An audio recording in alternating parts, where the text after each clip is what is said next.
How should a man deal with a disrespectful wife? Imagine you're married, you have a disrespectful wife. And we need to also define what disrespect, because at the end of the day, there's a fine line. The Prophet's wives did give him a hard time. So we do have this little la-la that we may live in. Like, I marry and I tell her, whatever she says, she goes, yes. It doesn't work like that. Genuinely, it doesn't work like that. So the Prophet's wife gave him a difficult time. Yeah, even Aisha. She smashed plates, bro. She's jealous. She slapped the plate out of her. But you see, when it comes to the manosphere and red pill, look how the Prophet reacted to that. You see, I'm the man. He said, you know what he said? He said, your mother got upset. And I was like, yo, that's masculinity that you do. I believe, bro, we've got this idea of masculinity a bit warped. Because him behaving and saying, you know what, he just laughed it off, was more masculine to me than him saying, how dare you? I don't know. Like, I'm not saying a man can't raise his voice. Do you get what I'm trying to say? I'm not saying a man can't, put boundaries in place. But we've got this idea where the more macho we are, the more we hit stuff, and I think it's weakness. Yeah. Well, if a chihuahua starts barking and biting at your ankles, do you kick it like a football, or do you laugh?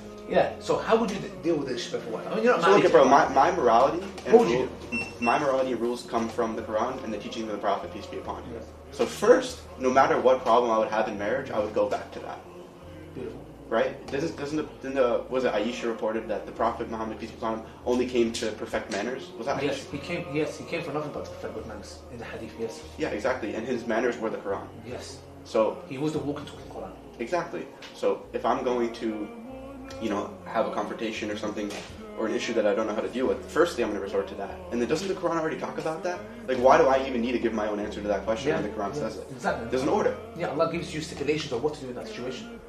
You want to, what's the order again? Well, it depends. Like, for example, if you see disobedience, it's you advice.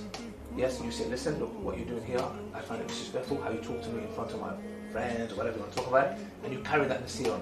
And if that doesn't work, you depart from the bed. So emotionally, like intimacy-wise, you are in the same house, but you just move yourself from the bed. Do you get it? Because at the end of the day, women like affection, closeness, affection, so she might see that as a thing. If not... And that makes them look crazy, by the way. Well, of course, that just shows someone... Exactly. The wisdom. This is in the Quran, right? Yeah. That just shows some of the wisdom of our Creator, knowing how to deal with them. Exactly. And if not, if you're dealing with a woman who is threatening you, yes, you can use restraint. Like, for example, grab her, physically, yes, you can. There's conditions. You can't cause pain, marks, etc. It's like if she's in your face with something in her hand, you have a right to restrain her.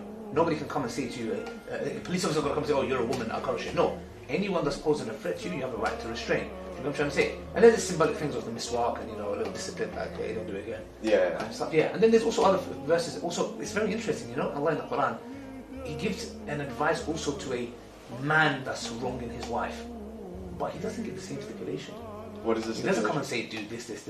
Yes? He talks about getting family members involved. Yes? And that's interesting, because at the end of the day, how can a wife use force on you? What you going to do, grab your arm?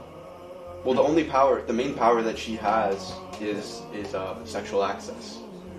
Yes, and she can't use that in the wrong way by blackmailing the hadith as well. Yeah, I know. But Allah doesn't give her a descriptive way of saying, oh, grab him, because you're stronger. It's not going to work. Obviously. So Allah gives a whole different cadence for her in a different way. Because when it comes to the patriarch that they're talking about, if she gets her family members involved as a man, that's one thing that will put you in check. If the brother comes and listen, do you get what I'm trying to say? Yeah. Look how Allah knows.